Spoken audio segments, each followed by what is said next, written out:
Hi, it's Sammy, and I am jumping into the YTPaganChallenge, which is a really fun challenge where they give you a prompt every week and you go through the year.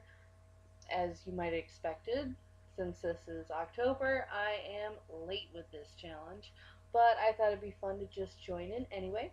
The first question for the whole challenge is, how did you find your path? Which, is a question that makes me kind of, I don't ever feel like I'm going to be done with finding my path or like making my way through the forest or whatever of life to kind of forge my own path. But to answer the question of how did I get where I am now, I think it would probably start back once, probably in middle school. I got really into mythology, specifically Greek mythology. This is an old edition of a book that I feel like I must have got from a Scholastic book fair or something like that. Um, or something the copyright is 1966. I've never noticed that, but this was like my first little introduction to the Greek gods, which is important to me because for me, while I don't work as heavily with deities as some other people do, I do like having a good conception and just, kind of finding, ones that resonate with me. And now, kind of, the two that I consider my matron and patron would be Hecate and Apollo. So that book kind of started it all. What really finalized my, I guess, interest, connection with that pantheon is in college when I did a summer abroad in Greece, and I got to go visit a lot of ancient sites. Like I got to go to Delphi and I got to go to Corinth, and I when I was in Delphi, which is beautiful. Like honestly, it is gorgeous. You roll up to this village. It's just hanging, seemingly off a cliff, and the site. It makes you really appreciate the dedication in just building a stadium there, and having you know this area of devotion because it is pretty high up. So I did the hike up to the stadium of Delphi, and I got to just kind of enjoy the ambiance. And but one thing that I did was I got there and I had been jet lagged for the last couple of days, and what kind of I guess is still something where I feel like I have a connection is that that day I'd gotten off the bus and kind of thrown my stuff in my hotel room, and I go up to the hotel roof just to kind of see everything. I have a bottle of water with me. And I don't know what it was. Maybe it was just looking across, because Delphi looks down onto a lot of really just rich farmland and kind of just seeing this and the sea just beyond. Um, and I just had this moment of being in this place and just knowing I should make a libation. So I made a libation of water, you know, poured it out kind of, for my homie style, and I forget what I said, because for me, whenever I do any sort of, well, I don't have prepared remarks whenever I do any sort of ritual. I have some points that I go to, and this was no different, where I just kind of said some words of my appreciation for Apollo and just my gratitude for just being in, his holy spaces. And then suddenly, I'm exhausted before, and I'm just wiped out now. So I go and I take a nap, and after an hour, I wake up and I am brilliantly refreshed. My hair is perfectly curly, where it looks like it has a half-ass weave. Well, sometimes it can be, very distinct curls and everything like that. I woke up and I had like an appetite for the first time since I'd gotten to Greece, just a couple of days before. And I just kind of woke up and I like had that knowing, which I don't always have the sensitivity that a lot of people do. Some people, they, well, I guess they're just sensitive. Like, not, and I just don't have that same level that some people have. So for me, having that knowing and having just like this internal feeling of, you know, having that recognition, and I always attribute that to Apollo, so I kind of carried that with me.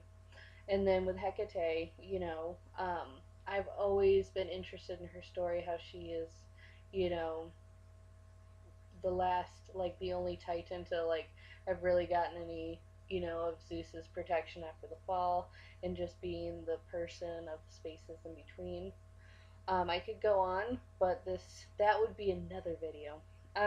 So that book really kind of, even before I got into, you know, getting into study and doing all the typical like, high school witch things. Um, that was a book that kind of got me started on the pantheon that I work with today. And then this is a book that I stole from my middle school library, which is not a good thing of me. I'm sorry. And it was because I've always liked to do like make mixtures and do healing things like that. Even when I was a kid, I would make up potions and like put them on my dad's feet or something and diagnose him. Kind of goes along with how my grandma was kind of she considered herself a healer of sorts. It's not like she did any like tradition passing, or I feel like I have a hereditary thing, but it was something that was known that was one of her gifts. So I've always had an attachment with mixing things, making sort of potions, and also like just gardening with my mom and everything like that. I just grew up doing that, and I still love to garden. I plant um, all the time. It's how I kind of relax now.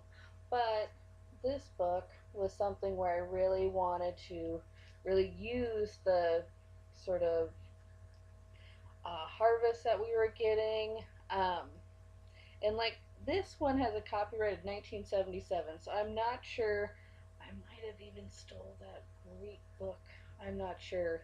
I guess middle school me was a bit of a Billy Badass. Um, and this is something where even in the front it talks about being a witch. The little witch's black magic book of disguises and different things like that. So very cute. Um, and this is like, I guess you could almost consider this like the first sort of like spell book that I had. They even have things where it's like the hit the road potion and things like that. It has stuff in here which would not be out of place on hashtag witchcraft on Tumblr.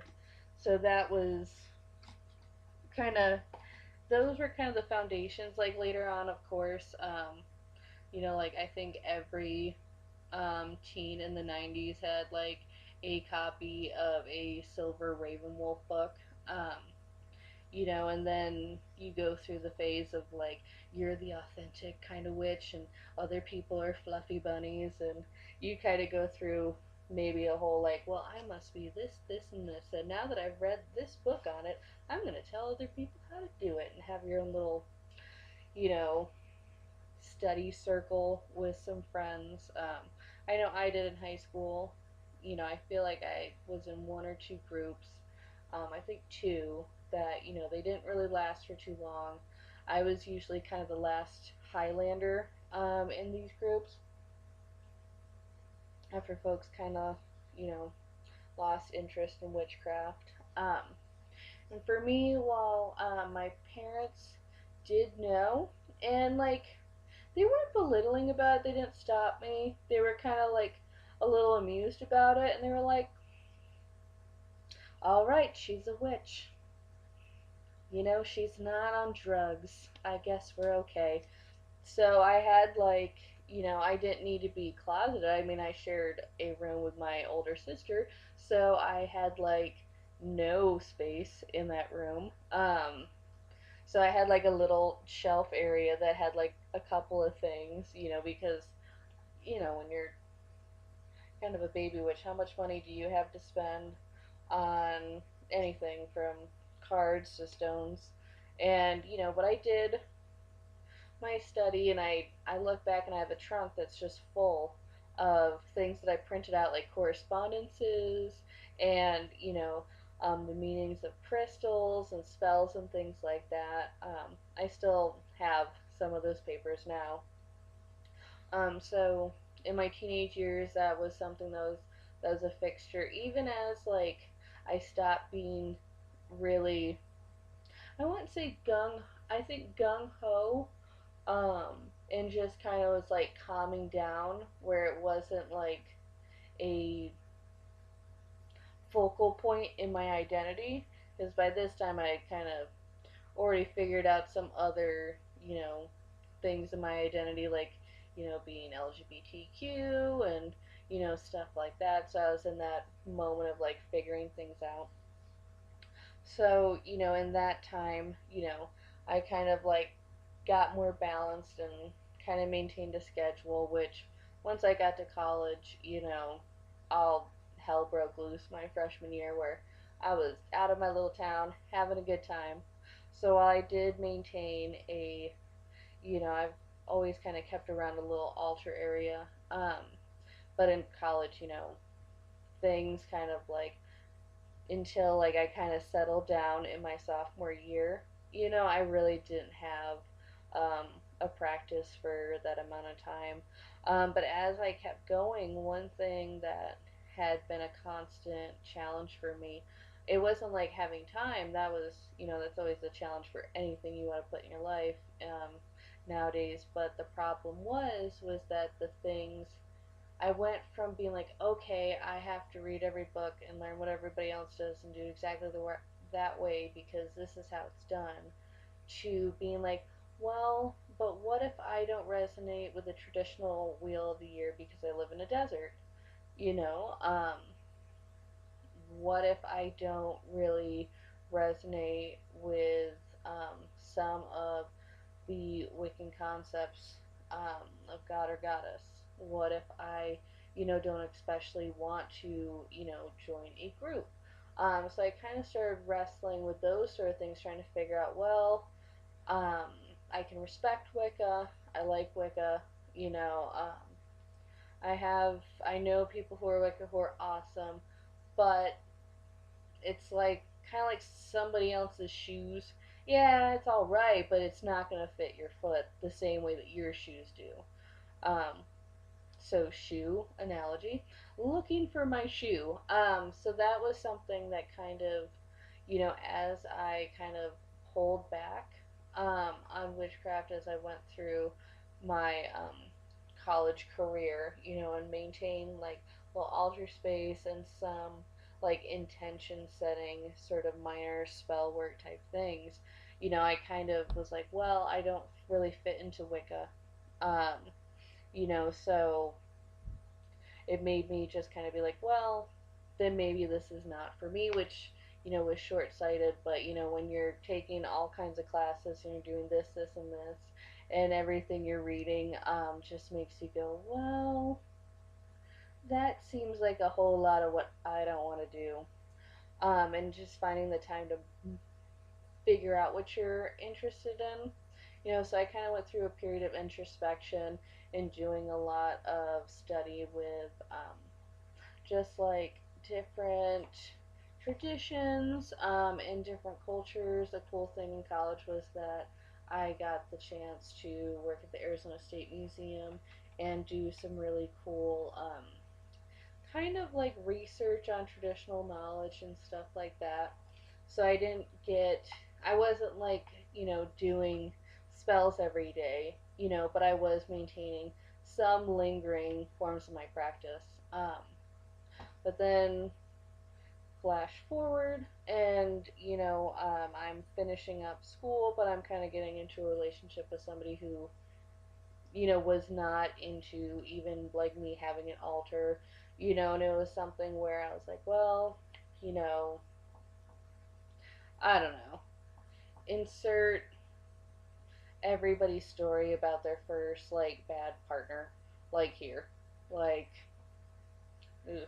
Though that whole time period did kind of solidify after it was over.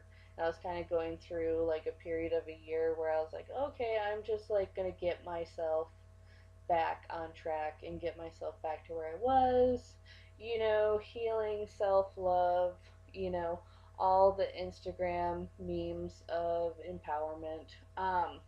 Going through that, what I discovered was that I kept coming back to my roots in wanting to use just the concepts of witchcraft and getting like I kept coming back to this place of magic and intention and things like that because I started doing a lot of self-help things and a lot of these books that I read thinking about cognitive behavioral therapy, talking to my therapist, like there was something that just kept feeling so familiar.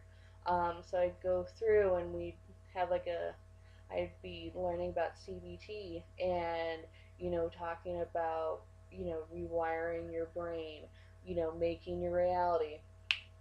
Brought me back to magic, talking to my therapist about, visualizing things. Back to magic. Um, and just kind of like doing this journaling, shadow work, magic. Going back to this place, and it made me realize that that is something that has always been a source of strength, and it helped me get through a lot in high school. And it helped me, be able to center myself, and even, if I wasn't like celebrating, different holidays and like going out to like local pagan events, I was still there. The real difference in how I started and where I am now is that I've really come to grips with just being okay with doing my own thing, riffing off, some traditions, open traditions, and taking bits and pieces and kind of making my own, you know, my own path and being very eclectic with it. Being influenced by chaos magic, being influenced in some ways by the Wiccans that I have met, being influenced by mythology quite a bit, psychology, and also, tarot. And when I started this, I drew some cards to kind of think about where I was in the beginning and where I am now. And the card for where I was when I started in like high school, middle school is the Emperor. So one of the things that made me think about was the authority, in some ways the control that I wanted from witchcraft. Because in high school, like many people, I did not feel in control. I wanted some authority. I wanted to have that, sort of established presence. And of course that takes time. You have to learn yourself to really kind of be firm like that. But now, since I feel like I've, of course, developed to where, I feel very, established with myself, the card that I pulled for now was the Sun, which in a lot of ways I'm using this to help with my vitality, with my balance, with just amping me up for success, giving myself a head change and a different perception in what I do. You might be wondering, I've mentioned that I would probably term what I do kind of an eclectic witchcraft, with my deities being, in the Greek pantheon, being Hellenistic, and using things like crystals and tarot and shadow work, journaling, um, especially with using gardening plants. There's definitely a lot of, a hedge witch in me for sure. And I think right now, what I'm really using, is not how um, I pulled the stars for my tarot draw and what tools I used in the past, which were very much focused on the external tools, the stars, astrology, using, having to get the right crystal or having to get the right herb, um, which is important, but it now I understand that a lot of it is the sort of temperance, that balance, the mental state, being able to refill your own well, and knowing that when I do witchcraft, when I do spell work, when I'm like sending out my intentions and energies to the universe, um, I'm trying to find a balance, and the real work is happening inside. I think in my video on my thoughts on spell work that I said that the physical tools, your incense, burning something, burying something, whatever actions and objects that you're using, those are really the tip of the iceberg. And for me, I bring together a lot of different things like that. And I always have, but now I don't like beat myself up for it or try to suppress that. And I have found that, you know, um, what my spells manifest and the efficiency and the effectiveness, that has really improved because now I'm really working with stuff that works with my brain. Um, so I guess, yeah, I said eclectic witchcraft, and I think that would be. I know it's really vague, but when you're somebody who can have, who can be doing a devotion to Hecate, you know, um, having a little like, figure of Hermione from Harry Potter on your altar for intellect, when you're using oracle cards and, into like altar displays that like remind you of things, and like, doing like sigils and things in like your bullet journal. It's hard to kind of put it all into one place. I hopefully will kind of figure out ways to incorporate more seasons and things like that into my practice because I feel like having, honoring nature is, important. And it's also something where once, like, I get, even though I spend a lot of time in my garden, it's really good to, like, get out and appreciate the desert and the area that I'm in. So I'm working on trying to figure out how I can maybe, like, either adapt or just find my own ways to celebrate the change of season here. But for, the first question of the YouTube Pagan Challenge, I guess, how did I find my path? I guess, God, how old am I? 14 years of just reading, making mistakes, failing, figuring out that I am not a Wiccan.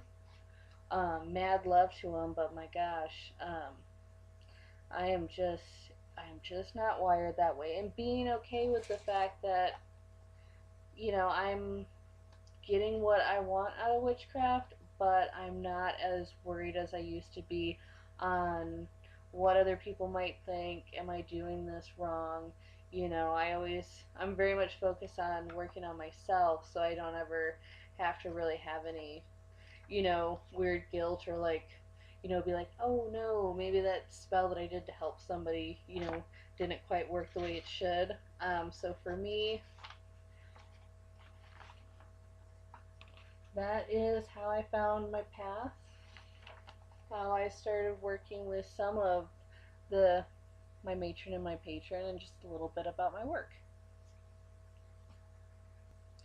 Ugh, that needs a better ending. So everybody, that is my take on the first question of the YouTube Pagan Challenge. How did you find your path? Thanks.